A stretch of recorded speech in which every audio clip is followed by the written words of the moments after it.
বন্ধুরা চলে এসেছি দুপুরের লাঞ্চ নিয়ে। তো রান্না বান্না কমপ্লিট হয়ে গেছে, মেনু সাজিয়ে নিয়েছি। তো আজকে মেনুতে কি কি আছে একটু দেখিয়ে দিই তোমাদের।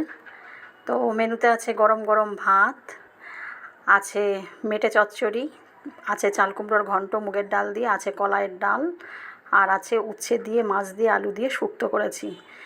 তো ওই রান্নাটা খেতে খুব ভালো লাগে, তোমাদের আর একবার দেখিয়ে দেবো। আর আছে সাদা টক দই ঘরে পাতা, আর আছে পনির পকোড়া, গন্ধরাজ লেবু, লঙ্কা।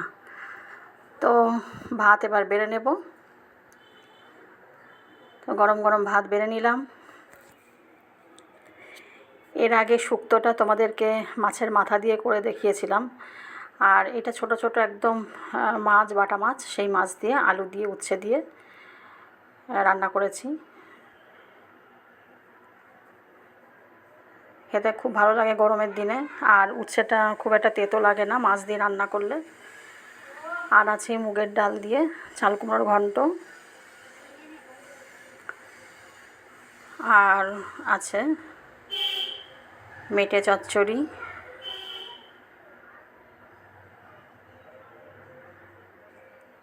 আর দেব কলাইয়ের ডাল। তো অনেক দিন পর কলাইয়ের ডাল রান্না করলাম। কলাইয়ের ডাল ভীষণ ভালো লাগে গরমের দিনে খেতে। তোমার আলু পোস্ত হলে তো জমে যায়, কিন্তু এখন আলু পোস্ত করিনি, আর কি হবে।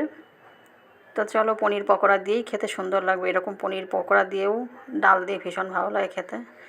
আর আমি তো পকোড়া, চপ ভাজার ওস্তাদ, বলছিলাম না তোমাদের চপের দোকান দেব।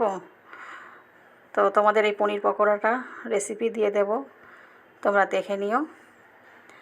তো কেমন হয়েছে মেনুটা কমেন্ট করে জানিও। তো সব সাজিয়ে গুছিয়ে নিয়েছি, এবার খেয়ে নেব। তোমরাও চলে আসো, সবাই মিলে একসঙ্গে খেয়ে নিই। তো পাশে থেকো, সাথে থেকো, লাইক কমেন্ট দিতে কিন্তু অবশ্যই ভুলো না। তো আজকের মতো টাটা বাই বাই, আবার নেক্সট ভিডিওতে দেখা হবে। সবাই ভালো থেকো, সুস্থ থেকো। আজকের মতো টাটা বাই বাই।